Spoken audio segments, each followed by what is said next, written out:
Детските цртежи на зидовите ги покажуваат траумите и премрежјата, низ кои поминале илјадниците бегалци и мигранти во потрагата по безбеден и подобар живот. Овие мали креации ги оставиле неколку илјади деца, што во изминатите 6 години поминале низ прифатниот транзитен центар Винојуг во Гевгелија. Центарот беше отворен во 2015 година, како привремено решение за прифаќање на илјадниците бегалци, што се движеа по така наречената Балканска рута во правец кон европските земји. Рутата денес е затворена, но прифатниот центар се уште постои. Сепак сликата таму сега е сосема поразлична. Ги нема дурканиците на самата граница, нема преполнети возови, нема врвулица од мигранти, војници, хуманитарни работници.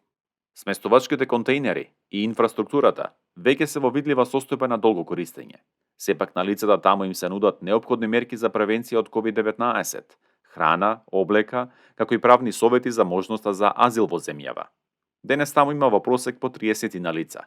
Повеќето од нив, како што ни објаснија полициските службеници во центарот, се економски мигранти. Во времето на нашата посета, таму го запознавме и Дел Шан, 25 годишен градежен работник од Авганистан. Од неговата земја заминал пред 8 години. Веле дека таму нема никого свој. My mom is 2 months before his death. Мајка ми е почината.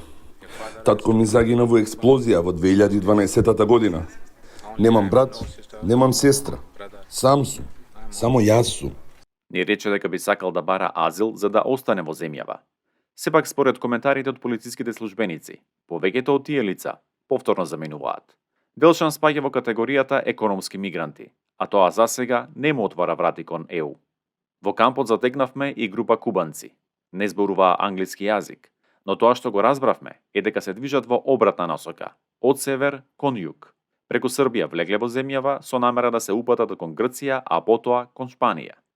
Полициските службеници кои подолг период се во кампот не очекуваат во скоро време да се повтори масовниот бегалски бран. Тоа што денес ги загрижува е криумчарењето, кое веќе станало многу поорганизирано. Како што ни беше објаснето, мигрантите на криумчарите им плаќаат десетици илјади долари уште од почетната дестинација.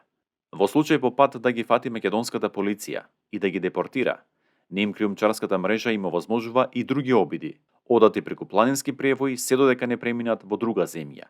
Во последно време зачестила и појавата едни исти лица да се појавуваат на македонска територија, иако веќе биле вратени кон југ. Според објаснувањата зад камерата, речиси 100% од сегашните мигранти не сакаат да останат како азиланти во земјава. Крајната дестинација и натаму им се земјите од Европската Унија. За Гласот на Америка, Тоше Огњанов.